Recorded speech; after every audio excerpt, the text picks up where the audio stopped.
भारताचा शोध भाग 35. हिंदी ध्येये आणि इराणी स्फूर्ती यांच्या संगमातून हिंदुस्थानात एक नवीन अभिनव शिल्पकला निघाली आणि दिल्ली आणि आग्रा येथे सुंदर आणि भव्य इमारती सर्वत्र शोभू लागल्या. फ्रेंच पंडित एम ग्राउसेट ताजमहालाविषयी म्हणतो, इराणच्या आत्म्याने हिंदी शरीरात घेतलेले हे रूप आहे.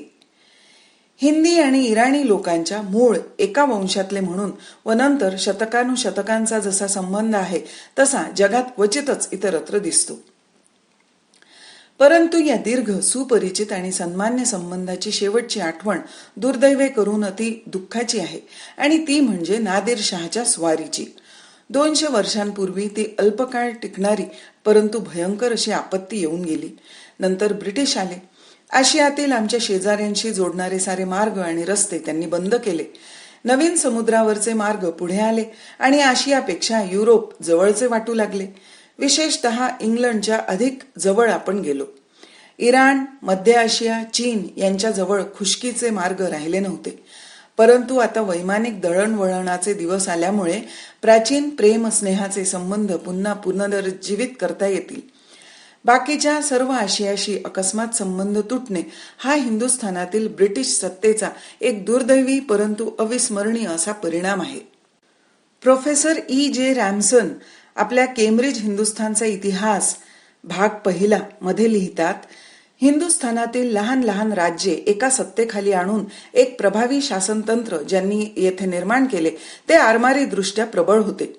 ब्रिटिशांच्या हातात समुद्र मार्ग असल्यामुळे त्यांनी खुशकीचे मार्ग बंद केले. हिंदी साम्राज्याच्या हद्दीपार जे प्रदेश आहेत जसे अफगाणिस्तान, बलुचिस्तान, बर्मा यांच्या बाबतीत ब्रिटिशांनी हे धोरण ठेवले. याप्रमाणे राजकीय सत्ता एकमुखी झाल्या.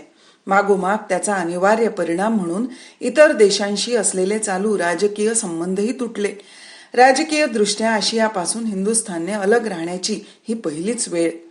हिंदी इतिहासातच हे नवीन होते.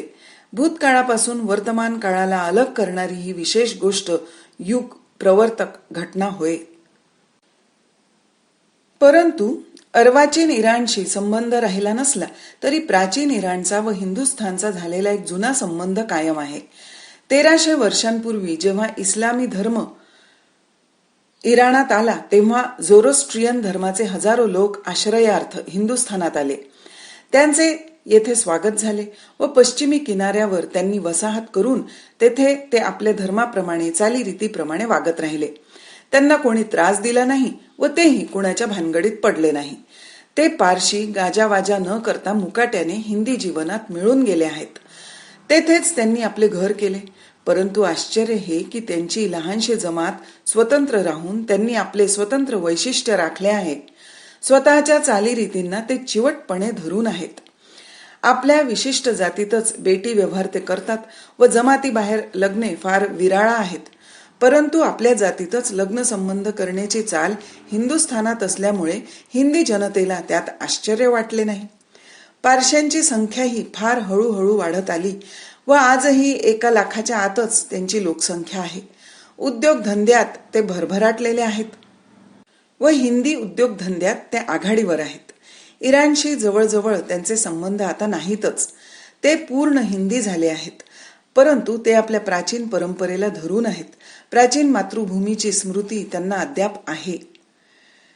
इराणात इस्लाम पूर्व प्राचीन संस्कृतीकडे दृष्टी ठेवण्याची पुन्हा एक नवीन लाट आली आहे.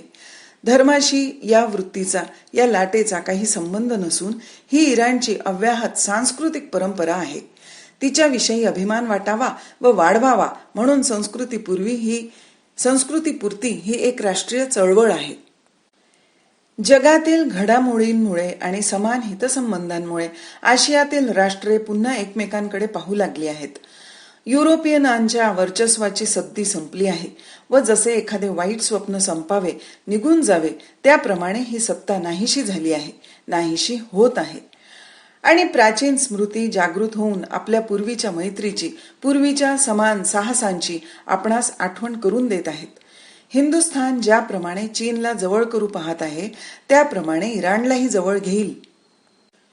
2 महिन्यांपूर्वी अलाहाबादला इराणी सांस्कृतिक शिष्टमंडळाचे अध्यक्ष म्हणाले, इराणी आणि हिंदी हे भाऊ भाऊ आहेत.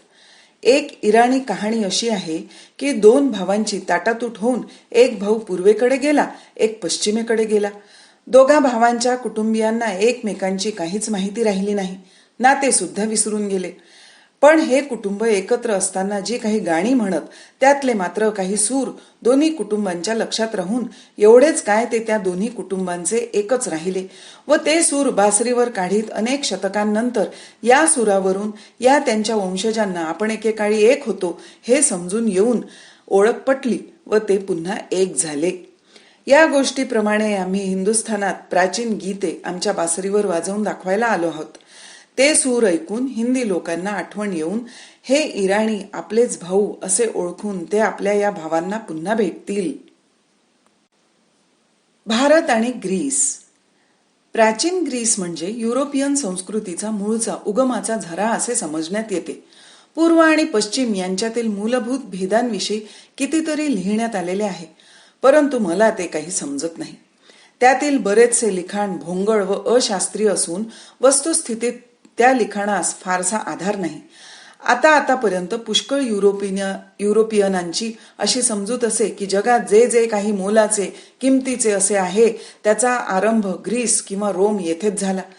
सर हेनरी मेन याने कुठेतरी असे म्हटले आहे की सृष्टीतील जगात असे काहीही नाही की जे मुळात ग्रीक नाही. युरोपातील प्राचीन भाषांचे पंडित ग्रीक आणि लॅटिन भाषांचाच खोल अभ्यास करीत. त्यांना हिंदुस्थान किंवा चीन विषयी फारच कमी ज्ञान असे.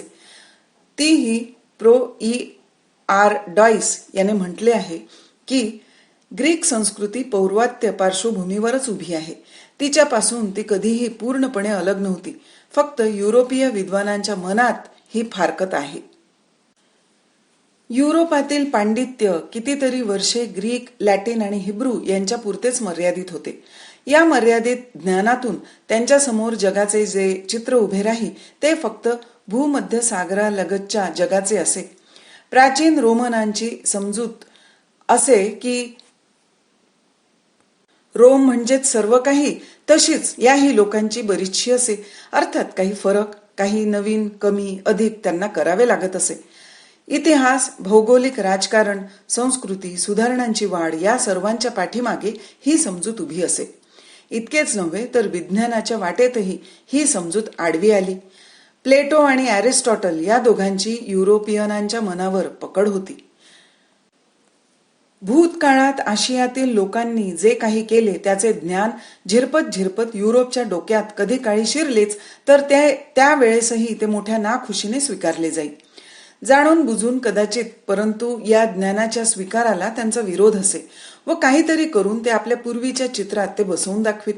विद्वानांची सुद्धा ही तऱ्हा होती व अडाणी सामान्य लोकांची तर पूर्व आणि पश्चिम यात मूलभूत फरक जमीन आसमाना एवढा आहे अशी मनापासून श्रद्धा होती.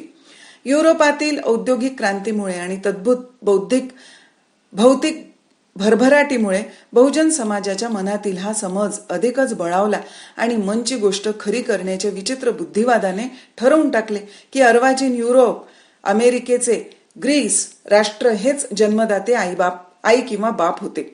जगाच्या भूतकाळाचे ज्ञान जसजसे होऊ लागले तसतसा काही थोड्या विचारवंतांच्या मनातील कल्पनांना धक्का बसला. परंतु बहुजन समाज जर पाहिला तर त्यांच्यातील सुशिक्षित व अशिक्षित पाहिले तर तेही जुनाट कल्पनाच हृदयाशी धरून बसलेले होते. त्यांच्या मनाच्या वरच्या भागात त्याच भ्रामक गोष्टींचे तरंग नाचत असत व स्वतःसाठी जे काही सुंदर निसर्ग चित्र त्यांनी निर्माण केले होते त्यात शेवटी हे सारे विलीन होई. पौर्वात्य आणि पाश्चिमात्य ह्या शब्दांचा अर्थच मला कळत नाही. पाश्चिमात्य देशांनी अधिक औद्योगिक विकास करून घेतला आहे आणि पौर्वात्य ह्या बाबतीत फार मागासलेले आहेत हे खरे, परंतु ही औद्योगिक क्रांतीच मुळी जगाच्या इतिहासात नवीन आहे. पूर्वी कधीही कशाने झाला नव्हता इतका बदल ह्या क्रांतीमुळे जगात झाला आहे आणि रोज अधिक होत आहे. ग्रीक संस्कृती आणि आजची युरोपियन व अमेरिकन संस्कृती ह्यांच्यात जिवंत असा काहीच संबंध नाही. सुखी असणे हा सर्वात महत्वाची गोष्ट. हा जो अर्वाचीन सिद्धांत सुखवाद आहे तो ग्रीक वाङ्मयात आणि कोणत्याच प्राचीन वाङ्मयात दिसून येत नाही. ग्रीक, हिंदी, इराणी आणि चीनी लोक धर्म शोधित होते. जीवनाचे तत्वज्ञान सदैव शोधित होते. त्यांना असा धर्म आणि असे तत्वज्ञान पाहिजे होते की ज्याचा सर्व जीवनावर, सर्व कर्मावर परिणाम होईल, ज्यामुळे एक प्रकारचा समतोलपणा आणि सुसंवादीपणा जीवनाला लाभेल. हे ध्येय त्यांच्या जीवनावर सर्वत्र दिसते. त्यांचे वाङ्मय पहा, त्यांच्या कला, त्यांच्या संस्था पहा, सर्वत्र हे ध्येय दिसेल आणि त्यामुळे एक प्रकारची प्रमाणबद्धता, संपूर्णताही सर्वत्र आढळेल. आपली ही समजूत चुकीची आहे असेल. ध्येय जरी असे असले तरी प्रत्यक्ष संसारात, जीवनात असा मेळ नसेलही. परंतु असे असले तरी ग्रीकांचा आणि अर्वाचीन युरोपियनांचा व अमेरिकनांचा दृष्टिकोन किती भिन्न आहेत, दोहोत किती अंतर आहे हे समजून आल्याशिवाय राहणार नाही. युरोपियन आणि अमेरिकन लोक फुरसतीच्या वेळी ग्रीकांची स्तुतिस्तोत्रे गात बसतात. त्यांच्याशी दूरचा का होईना संबंध जोडू पाहत असतात, कारण मानवी मनाची एक प्रकारची हुरहुर, उत्कंठा त्यांना शांत करायची असते. अर्वाचीन जीवनाच्या वृक्ष वाळवंटात, दाहक परिस्थितीत कुठेतरी शांत निवारा, शीतल झरा त्यांना हवा असतो. पूर्वेकडे काय किंवा पश्चिमेकडे काय, प्रत्येक देशाला स्वतःचे वैशिष्ट्य आलेले आहे. प्रत्येक देशाने स्वतंत्रपणे आपले असे काही जगापुढे मांडलेले आहे. प्रत्येकाने आपापल्या विशिष्ट रीतीने जीवनाचे प्रश्न सोडवण्याचा प्रयत्न केला आहे. ग्रीस देशाचेही काही निश्चित अपूर्व वैशिष्ट्य आहे. तसेच भारत, चीन, इराण यांचे वेगवेगळे अपूर्व वैशिष्ट्य आहे. प्राचीन हिंदुस्थान आणि प्राचीन ग्रीस हे परस्पर भिन्न असूनही परस्पर सदृश्यही होते. चीनच्या बाबतीतही चीन आणि हिंदुस्थान यांच्यात काही भिन्नता असली तरी विचारात समानता होती. या सर्वांची दृष्टी उदार व सहिष्णू होती. नाना प्रकारच्या देवदेवता ते मानित. विविध सौंदर्य लहरींनी नटलेल्या मानवी जीवनाचा व निसर्गाचा उपभोग आनंदाने घेण्याची त्यांची वृत्ती होती. त्यांना सर्व प्रकारच्या कलांचा छंद होता व हजारो वर्षे जगाचा अनुभव घेता घेता साचलेले जुन्या लोकांचे शहाणपण त्यांच्या अंगी आले होते.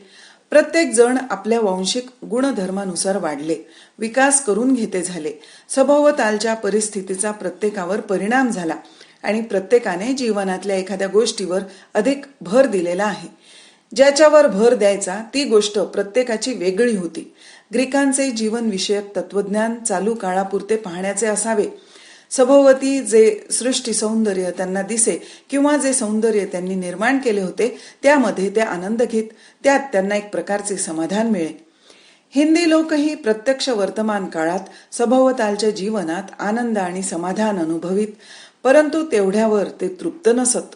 अधिक गंभीर ज्ञानाकडे त्यांचे डोळे वळत आणि निराळ्याच विचित्र प्रश्नांच्या जगात त्यांचे मन गुंतून पडे. हे प्रश्न काय आहेत व ते किती गहन गूढ आहेत ते चीनी लोकांना पूर्णपणे ठाऊक होते. परंतु शहाणपणाने या जंगलात, या गुंतागुंतीत शिरण्याचे त्यांनी टाळले. प्रत्येकाने जीवनातील पूर्णता व आनंद म्हणजे काय ते आपल्या विशिष्ट पद्धतीने प्रकट करण्याचा प्रयत्न केला. चीन आणि हिंदुस्थान यांनी घातलेले पाये अधिक मजबूत होते. त्या पायात टिकून राहण्याची अधिक शक्ती होती. ही गोष्ट इतिहासाने दाखवून दिली आहे. या पायांना आता जोराचे धक्के बसले आहेत, त्यामुळे ते कमजोर झाले आहेत व पुढचे काही सांगता येत नसले तरी अद्याप टिकून आहेत. प्राचीन ग्रीस खूप चमकला, पण त्याचे जीवन अगदी अल्पायुषी झाले व पुढे काही उत्कट कलाकृती. युरोपियन राष्ट्रे स्वतःला ग्रीक संस्कृतीची अपत्ये समजत असली तरी आजच्या युरोपियन राष्ट्रांचे आणि ग्रीकांचे जे काही साम्य असेल त्यापेक्षा कितीतरी पटीने विचारात आणि दृष्टीत हिंदुस्थानचे आणि प्राचीन ग्रीकांचे अधिक साम्य आहे. आपण बहुधा ही गोष्ट विसरतो, कारण आपण वंश परंपरा, काही पूर्वग्रह पक्के करून घेतलेले आहेत आणि त्यामुळे तर्कशुद्ध विचारांना वाव मिळत नाही. असे नेहमी म्हणण्यात येते की हिंदुस्थान म्हणजे धर्मनिष्ठा, तत्वज्ञानात रंगलेला, उलटसुलट कल्पनात गुरफटलेला, अध्यात्मात गुंगलेला, इहलोकीचे प्रस्तुत सोडून परलोक व परमतत्वाच्या स्वप्नात घडलेला असा एक देश आहे. हा प्रचार पुष्कळ झालेला आहे व हिंदुस्थानने असेच चिंतनात व विचारात तन्मय राहावे अशी ही असा प्रचार करणाऱ्यांची इच्छा असेल, कारण मग त्यांना विरोध करायला हिंदुस्थान उभा राहणार नाही व जगाची लूट करायला, जीवनातील सर्व सुखोपभोग भोगायला त्यांना मग स्वच्छंद वाव मिळेल. या प्रचारकांना सांगायचे आहे की होय, तुम्ही म्हणता त्याप्रमाणे हिंदुस्थान होता, परंतु तेवढाच नव्हता, याहूनही अधिक त्याच्याजवळ काही होते. बाल्यातील निष्पाप व निश्चित वृत्तीचा याने अनुभव घेतलेला आहे.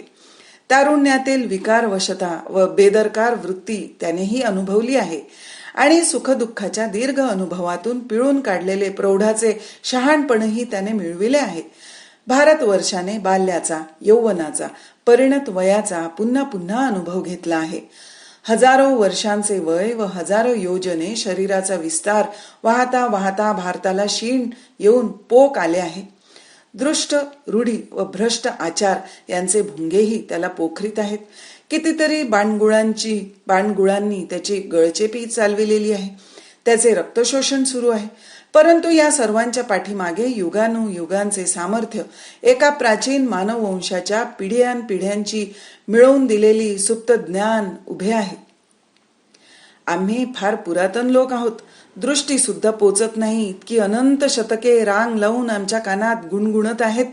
परंतु कितीही पुरातन तत्व असले तरी पुन्हा पुन्हा नवयौवन संपन्न असे व्हावे, तेही आम्हाला माहीत आहे.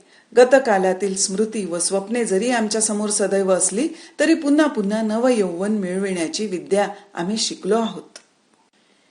त्या भारतवर्षाचे चैतन्य दीर्घ युगावधी टिकले आहे. संस्कृती जगली आहे. ती एखाद्या गुप्त विद्येच्या किंवा सांप्रदायिक मंत्रतंत्राच्या बळावर नसून ममता, माणुसकी, संपन्न व सहिष्णू संस्कृती, जीवन व जीवनातील गुंतागुंतीचे प्रकार यांचे सखोल ज्ञान यांचा हा प्रभाव आहे. त्याची विपुल प्राणशक्ती त्या त्या युगात काव्य साहित्याच्या द्वारा, कलांच्या द्वारा सदैव भरपूर वाहत आली आहे. त्यातील फारच थोडा अंश आज उपलब्ध आहे.